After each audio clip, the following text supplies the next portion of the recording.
This is Wake Up and Lead, a daily podcast where ambitious young professionals learn to lead themselves. I'm your host, Hampton Dorch, and my guest today is the first returning guest that I've had. I think by the time this comes out, I may have one other one, but the distance between when he came on and when he's on now is so small that speaks volumes about who I think he is and what I want you to learn from him today. So Michael Smoak, welcome to the show. Thank you, man. Thank you for having me, Hampton, and thank you for having me back. That is definitely an undeserving intro, but I nonetheless very much appreciate it. I'm stoked to be here. I'm honored to be a repeat guest. And I'm just really excited for the conversation we're going to have. I think we're going to cast a wide net. I think we're going to share a lot of value. And if one person gets something valuable out of this conversation, I'll consider it worth it. So I'm excited to get rolling.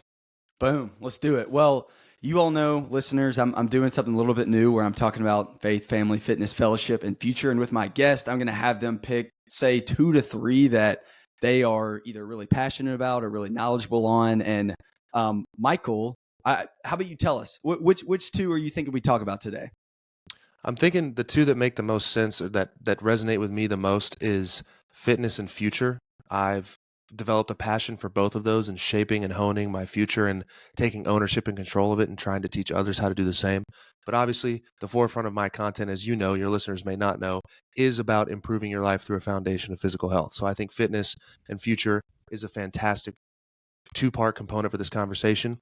Maybe a little bit of faith as well, because that's something that I've been honing in on in the new year and have noticed a lot of interesting parallels in my life and things drawing me closer to God and church. And it's been a really interesting progression and journey the last couple of months. And so if it comes up in the conversation, so be it. I'd love to talk about it. But fitness and future, I think, is what the people want to hear me yap about for the next 30 minutes.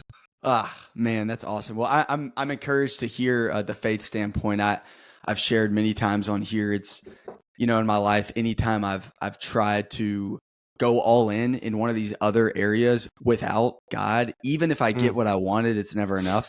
I think a lot of us have a hole in our heart that's the shape of Jesus, and we try to fill it with other stuff, and then it doesn't make us happy, and so we're always on to the next thing.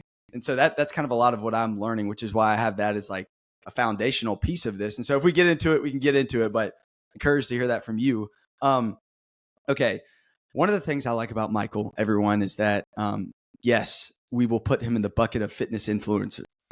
He is definitely one of those. He's smiling because, there's things that are very different about you. And, what I say to Michael is like, you're just a normal guy. And that's a compliment. Like Michael is jacked. He knows everything about fitness, but there's a lot of those people out there and listener, who I'm talking about, that it's just like, really? Like, is that really how you live? Is that really how you are? And you see the person and you're thinking, I feel like fitness is just their whole life. That's just who they are. I guess for you, Michael, I may tee you up to share just a little bit about yourself. I feel like I've heard you say before, look, you don't have to spend 6 days a week in the gym, 2 hours at a time. You're not as far away as you think from living your healthiest life. Well, I mean, what do you have to say about that? I think that everyone is, if I could boil it down to one single aphorism or phrase, I truly believe and feel that everyone is 4 or 5 key decisions a day, every day, away from feeling 180 degrees different and looking 180 degrees different. Now, those decisions compound on each other over the course of 30, 60, 90, 180 days, but there are things we can do that you'll see a difference in your mentality and your sense of well-being in 24, 36 hours. The body transformation side of it is, of course, a longer play. We know that because we also know that's why a lot of people quit, because they don't see the results they want 4 weeks in when they're trying to undo 4 years of damage. And I think that if people can understand that they're seriously 4 or 5 key decisions away from feeling different, and I mean that in a couple of nutritional decisions, movement decisions, internal dialogue decisions, and overall physical activity like the gym outside of your regular movement decisions, there are just these small things we can do that make a huge impact. And I think truly that most people know, if they think critically, what they need to do, because it is the basics. They just get confused and the water gets muddied because of some of these fitness influencers out here that I hate to lump myself with sometimes. They make it difficult because it always leads back to a supplement, a pill, a powder, a certain way of eating. And they want you to believe it's this extreme side of the spectrum of being fit, that you have to make these insane sacrifices. And in reality, the thing to look for in a trustworthy source of fitness information is someone that falls somewhere in between. It's not keto. It's not 20,000 steps a day. It's not running marathons to get fit. It's not 4 hours a day in the gym. It's maybe somewhere in between your old life and your new one. Mm, that's so good. Yeah. A lot of times, whatever you're being taught is followed up by the pill, the powder, the supplement. And I think you really are 4 to 5 key decisions away. And like you said, the body transformation, that is a bit of a longer play. But if you can get those decisions set and make them a part of your life, and cringing at myself saying this, but then trust the process, like you're on your way. So what are some of those 4 to 5 key decisions that people can start making today? Great question. I think the thing you can do, maybe we'll break it down into what can you do to see immediate results in the short term? What do results look like? How to identify results? And then what can you do to see results in the long term? One of the easiest things, well, simplest things, not easy, is to rearrange your morning and prioritize your morning, even if only 15 to 20 minutes, for your physical health. I don't care if you have kids, I don't care if you have a job, you can roll out of bed 20 minutes earlier to make time for you. Fitness is the ultimate sign of self-respect, but you have to make time for that self-respect. My morning routine, we've talked about it, Hampton, water, light, movement. That is it. And bonus points if you want to add cold water, cold shower, because it feels nice. You feel lit up when you get out. It hurts while you're doing it. But I can't tell you how many, well, all of my coaching clients or the people that have commented on the morning routine video that was fortunate enough to go viral on TikTok have told me I'm 3 days into water, light, and movement, and I feel completely different the whole day. What does that look like? Wake up. If you wake up before sunrise, that's fine. Do the movement and the water. I wake up before I do anything with caffeine or food. It's 20 ounces of water with a healthy pinch of salt. Why salt? Salt's an electrolyte. Our brain and muscles work on electrical charges, and electrolytes help to better conduct those charges. So if we want our brain to work the way that it's supposed to, we need sodium, potassium, magnesium. Those are the things that help our brain and muscle tissue work the way that they're supposed to and communicate with one another. So you don't just need water to hydrate. Where sodium goes, water flows. So hydrate with water and electrolytes. Next thing, 15 to 20 minutes of light activity. Or if you want to be a morning gym person, go for it.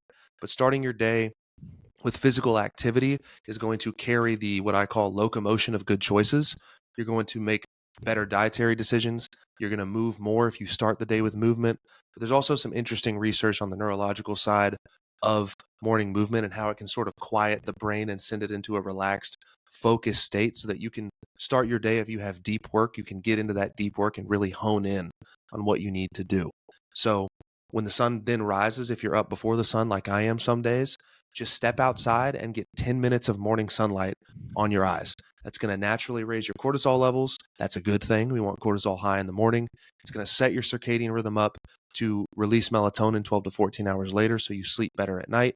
Your overall energy from just a 15-minute walk, 20 ounces of water, and 5 to 10 minutes of morning sunlight is going to be 180 degrees different. And when you boil it down, that doesn't sound to me like selling your soul to the gym or hating your morning. It just sounds like 20 to 25 minutes of your time to prioritize you for, in my opinion, a massive payoff.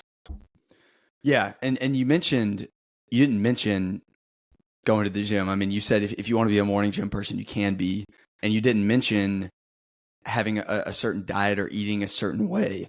And so what's next? I mean, so I guess why is that so crucial if you do that? Like, what are you thinking that leads to if you get that stuff locked in? Yeah. I think it comes down heavily to the mentality and the confidence side of things. I think that a lot of reasons that people give up or don't have confidence or belief in themselves is because they break promises to themselves. They make these agreements, these resolutions, and then they don't follow through. And whether they realize it or not, that is a micro loss in your conscience. That is a tally against your confidence. You know, James Clear in Atomic Habits, that book behind you, says every action you take is casting a vote for the person you will become. So we should cast the right votes. And there's an interesting thing, a phenomenon that happens, a dopamine release, really, when we keep the promises to ourselves that we said we were going to keep. When we set goals and we strive towards them, that releases dopamine. That's the neurotransmitter of pursuit and motivation. And that creates a positive feedback loop. So if you say, tomorrow I'm going to wake up at 6 a.m., I'm going to drink my water, I'm going to go for my walk, I'm going to sit with my thoughts and be present for 5 minutes, and you do those things, dopamine hit, and that creates the positive feedback loop. And from there, I call what I called earlier the locomotion of good choices. Making good choices and getting fit is a lot about momentum. And if you can start your day on the right foot with those simple, low barrier to entry choices, you're more likely to make the next choice, which is, what do I have for lunch?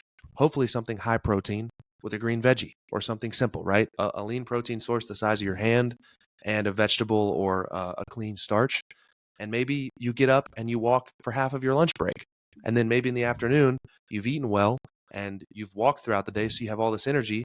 And now it's 4:30, you're getting off work and you have the energy to go hit the gym. Before you know it, you're at 10,000 steps. You've gone to the gym. You don't want to ruin your progress because now you've walked, you've had a high protein lunch, you've been to the gym, and now you want to have a solid nutrient dense dinner. So this is how the locomotion of good choices builds on one another. And that inertia carries us into day by day, week by week, month by month. And before we know it, we've stacked these wins for days and weeks and months. And in doing that, we've built our confidence through those 4 or 5 key choices that all start with the morning. There's a reason the cliche, win the morning, win the day, is a cliche. It's because it works. Yeah. It's good, man. Is this where you spend a lot of your time, like with your clients, where you start a lot of the times by making sure they get their morning right?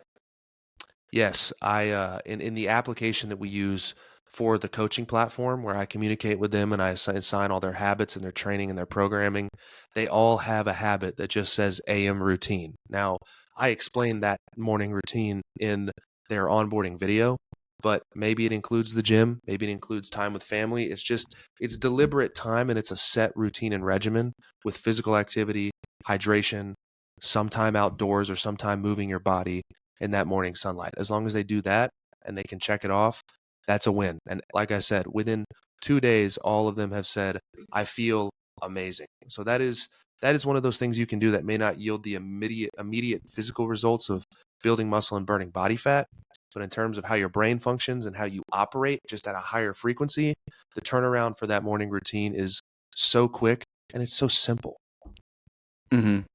I feel like what you're doing a really good job on is focusing on making some of this stuff sustainable for your life and making it a part of your lifestyle. Because I bet, tell me if I'm wrong, you probably have clients that show up and go, wait, but aren't I supposed to eat in a calorie deficit to lose weight? And aren't I supposed to go to the gym and do chest and tries and back and buys? Like, do you have people that come in that have a decent bit of knowledge, but clearly the way that they feel, the way that they look is showing they're not living that out? And is a lot of what you're trying to do, like break some of that down to get them to have a better foundation?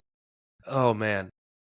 Short answer, yes. The knowledge is their greatest undoing sometimes because Yeah. what they've heard but not are practicing creates resistance in the beginning because they're used to hearing track everything you put in your mouth and go to the gym 6 days a week and do 45 minutes of cardio on the treadmill. It has to be on the treadmill or on the Stairmaster.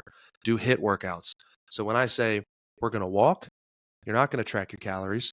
You're going to keep track of your protein intake using your hand, and you're going to eat whole foods off of my master food list for as much of the food that you consume as possible, as close to 100%. Oh, and you're only going to be in the gym 3 days a week, 3 hours a week. That's all. And we're going to walk. No set cardio on a machine. Almost immediately, 80% of the time, I've met with resistance. And it's where I have to step in as the consultant or the coach and say, why did you hire me? Remember that. I have to remind them of what they weren't able to do. And I say, just trust me. Stick with this for 4 weeks. 4 weeks in the grand scheme of your life isn't going to be any harm. This is a marathon, not a sprint. If you don't like it, we'll re-strategize. And everybody within the first 4 weeks is down 5 to 12 pounds. All their lifts are up in the gym. They feel better.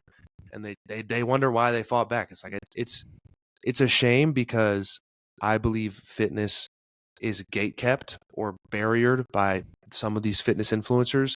They want you to believe it's difficult. They want you to believe that what they've achieved is so unattainable and out of your reach that you have to hire them, that you have to buy their supplements, that you have to use their code.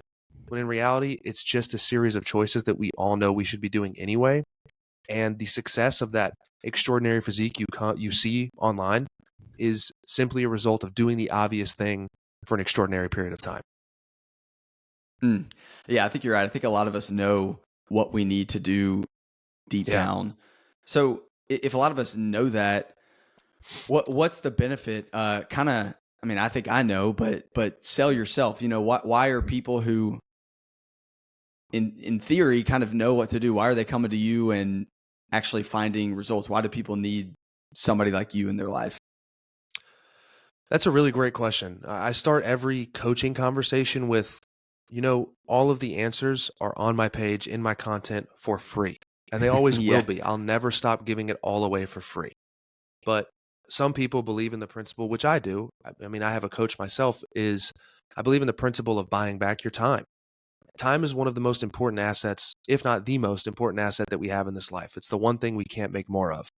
And I think a lot of people, what I've heard in the trend of conversations that I've had, and at this point, it's probably been almost 1,000 conversations with people that are potential clients or current clients, is there's just so much information out there.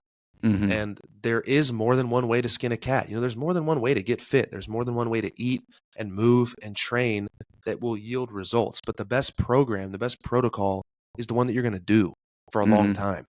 So I think the main reason people come to me is to buy back their time, to not have to sift through information and go through the trial and error. They want something they know works. They want it explained to them like they're a human being, and they don't want to feel like they have to sacrifice some other facet of their life to get this thing. And that's another thing I really want to drive home with the listeners is getting abs or getting whatever your goal is. If it's vain, if you want to be more ripped, if you want to feel better, if you want to feel better about yourself, you don't have to compromise on any facet of your life. I enjoy the heck out of my life. And that's another thing that I hear all the time is when I ask people how committed they are to doing this, they'll say an 8 because I have kids and I have a wife and I want to go out on the weekends. And I say, well, then you should be at a 10 because you don't have to give any of that up. You just have to raise your awareness around the choices you're making to get more out of your decisions. Yeah, you're exactly right, guys. Michael has had a few tequila soda limes, and he is just fine. I Just a promise you couple. that. And you're a Miller Latte guy, aren't you? Yes, big time, big time. You can absolutely drink alcohol and still look great. Trust me on that. But the awareness, like you said, I mean, you don't have to just completely like live like a monk and never go out and never eat the foods that you enjoy. It's just that awareness. And you talk a lot about like the 80-20 rule as well, which I feel like, yeah, why don't you tell us about that real quick? Yeah. 80-20 rule. That is a great philosophy to live by. And to your point, hammering down on the awareness, the first time people hear that, it seems to click with them if they hear it at the right time, is that getting fit isn't about sacrificing your life. It's about raising your awareness around your choices, swaps at the grocery store, things, protein dense alternatives to your favorite foods. It's just about being more aware of, oh, if I have 5 beers, that's 500 calories. So I need to take that into account. It's all about just being aware of the choices you make and then making the right ones or altering them slightly in a way that progresses you forward. Progress that's this big, progress that's an inch is still progress, even if it's not a mile that day. You just have to find as many ways as you can to win and move forward. But the 80-20 rule, simply put, is I'm on it 80% of the time I'm dialed, 20% of the time I'm less dialed. I have a spectrum. If I'm training for an ultra marathon like I was in 2023, I'm more dialed. I'm going out less. I'm drinking less. I'm eating in more. I'm training more. I'm more dialed. But right now in the new year, which is ironic because it's the new year, I'm enjoying life. I'm bulking. I'm running less. I'm eating more food. I'm going out more. I'm still training. But I look at training as more dialed into it and less dialed into it because you only have so much mental energy in a day. And what I tell people is make the right choice or be dialed into your diet 80% of the time, and 20% of the time, enjoy yourself. And if you extrapolate that into a year, we're looking at, what is that, 70 days? 20% of the year is something around 70 days that you can be off track and maybe do something that doesn't set you forward, but you're still on track the other, 290. And that's going to yield progress. Now, the less days you're off track, the more progress you'll make in a given year. But 80% progress is still a huge step forward from where most people are at now. Mm, yeah. We can talk about this stuff all day. And guys, I'm trying to keep these episodes at 30 minutes. My recommendation would be one, just follow Michael on TikTok. He's got hundreds of thousands of people follow him on Instagram. And all that stuff out there is free. Like if you want to learn it and never talk to him, it's all out there. But I would also encourage you to reach out to him as well, because I know it can definitely help you. I do want to make sure we have enough time to talk about future. And I feel like maybe a way that we could do this is maybe a two-part thing. As we transition from fitness into future, maybe share how fitness can and will affect your future, and then share just a little bit of your personal story around having, kind of a dream job, but really thinking ahead with your future and kind of what you've done. Then we can get into it a little bit. Yeah, that's a great question, man. I think fitness comes down to our habits and our systems. And habits and systems in one facet of your life, how you do anything is how you do everything. Habits and systems in one facet of your life will inextricably carry over. It's how our brain works. We're wired for reward pathways, and we want to do things that give us positive feedback loops and dopamine. Whether that dopamine is earned by scrolling on your phone or getting in an ice bath and going to the gym and spending time with loved ones. It all comes down to dopamine, serotonin, the things that make us feel good. That's what we're seeking and chasing every day. And you can get that through fitness. But what I've found in my corporate career specifically, having a foundation of fitness and that respect of yourself and as a form of hygiene, looking at fitness as a form of hygiene rather than something you have to do, something you get to do to have solid hygiene, bleeds into your performance in your job. I found when I showed up for myself every day in terms of feeding my body what it wanted, moving regularly, sleeping enough, I simply operated at a higher frequency than the days that I slept 5 hours, I sat on my butt, and maybe I ate out for lunch with the coworkers and had a beer or had something I wasn't supposed to have. I mean, you literally operate at a higher frequency. So if you're serious about your career, in my opinion, if you're serious about your career and you're not at least on the journey to getting physically fit, then you're not serious about your career. That's just how I feel. Mm-hmm. Because if you put two people in a room and all of their skill sets are more or less equal, but one is religious about taking care of their body and their mind, that person is going to outperform the other person because that other person is going to be tired, sluggish. They're going to have energy dips throughout the day. They may be getting poor sleep, which maybe prevents them from thinking on their feet in that big meeting or during that big presentation. So for me, the morning cold plunge, the morning sunlight, the morning walks, the training allowed me to sit in front of a potential client or a manager and know that I was dialed. I was sharp. I was on my feet, and there was not a question they could ask me that I didn't know the answer to, or there wasn't an objection that I couldn't overcome when I thought if I had to think on my feet. So if you want to move forward and progress in your career, absolutely take care of yourself physically because that self-respect and that action and that discipline is going to carry into confidence, and that confidence in yourself is going to make you take risks in your career. It's going to make you more enabled to have hard conversations like maybe a salary negotiation. It's going to make you less afraid to ask for the sale and earn that business if you are in sales like I was and Hampton is. It's everything. And I think the last thing I'll say about that is whether you like it or not, human beings make snap judgments. And if you walk into a room with, your arms filling out a shirt or you're physically visibly fit, people notice that. And in a corporate world dominated by older, more overweight individuals, a young, good-looking, fit, healthy person, they always say something or they'll always perceive you positively. And, there's research that shows that fit people on average earn more. And is that fair? No, but it's the reality of the situation and it's part of the game. So why not play it? Yeah. And I will add, because I would say the majority of us listening are ambitious young professionals. By young professional, I'm not going to put an age there, but let's assume that you have 20 to 30 more years of working, and this will transition nicely into future as we're talking about the people that are older and not in good shape right now. They probably were not thinking about fitness when they're younger. And if you can master that right now, then you'll be set up for the future. Because I think when we're younger and our metabolisms are, not horrible and everything like that, you can kind of get by not caring about this stuff. But the longer you avoid it, the more you're going to pay for it in the end. Yeah, dude, spot on. And when you can't get away with the same sedentary lifestyle and eating habits at 23 that you can at 33. That's when you might be, maybe you're trying to go to the office every day and you're pre-diabetic and your blood sugar's all over the place because you've been eating like crap for 12 years. And now you've got an ultimatum. You've got a doctor in a white coat telling you to clean your lifestyle up or it's going to change forever. And you're going to have a very difficult time changing those habits at 33 as compared to 23. And it's never too late to start. I want to make that clear. But the earlier you can start and get an edge and an advantage, the better. Yeah, absolutely. Well, tell me a little bit about your story and what you've done over the last year or so. And maybe that'll be inspiring for somebody else as they're, they've got the job they thought they wanted, but they're kind of like, oh gosh, is this it? Yeah, thanks for asking, man. It's been a heck of a year. 2023 was wild. I think from a corporate hierarchy standpoint and how I was able to move up in the 9 to 5 in 2 years, I was able to increase my earning potential by 45% between salary and commission. So when I started in corporate America, I was fortunate. I was active in my sales program in college and was able to be a bit of a standout candidate for jobs, and the market was good at the time.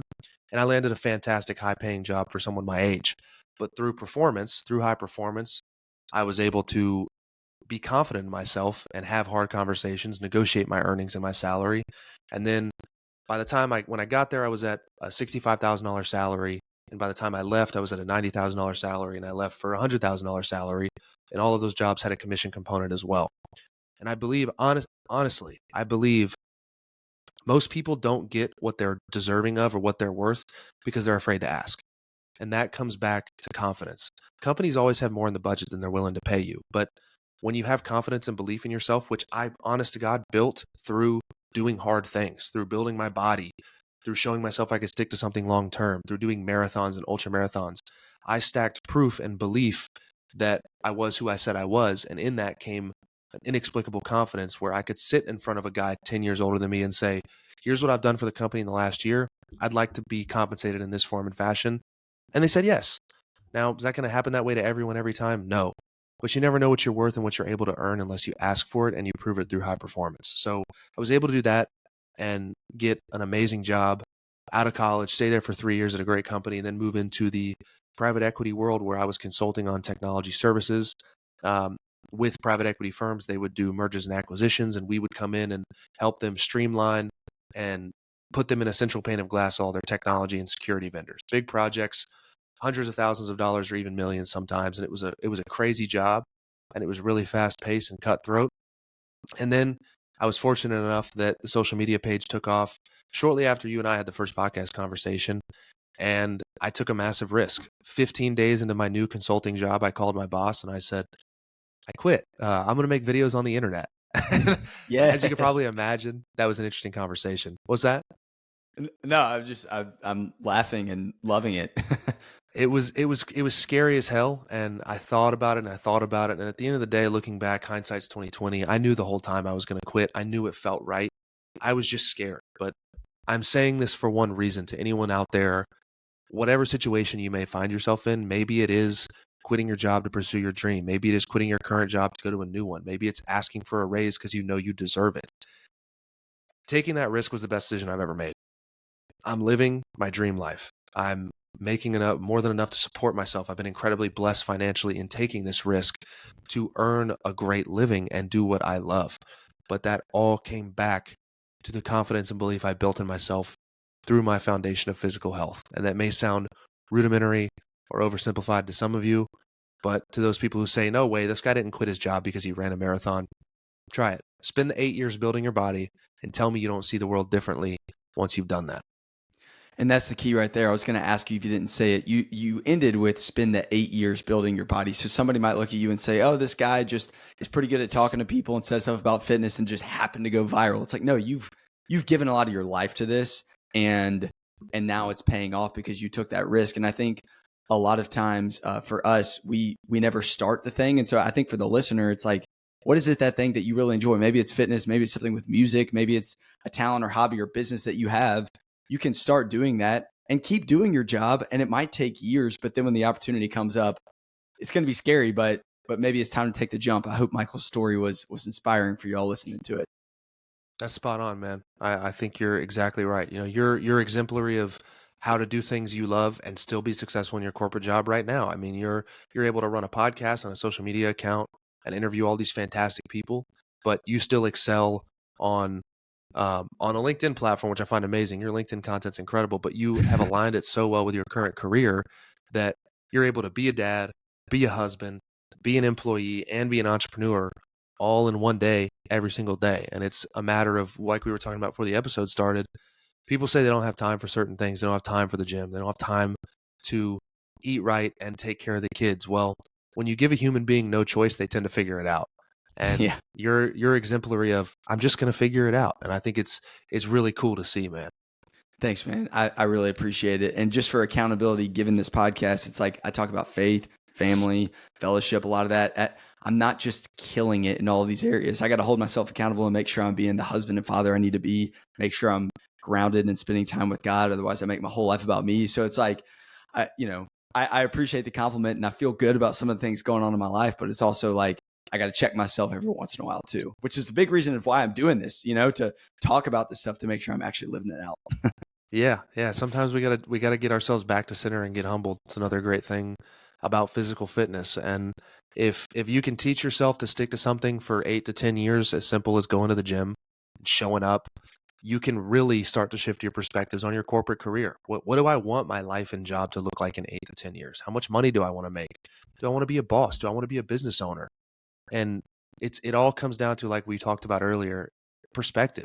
Shifting the way you look at things. You talked about as a dad, you're not working out for biceps in the summer.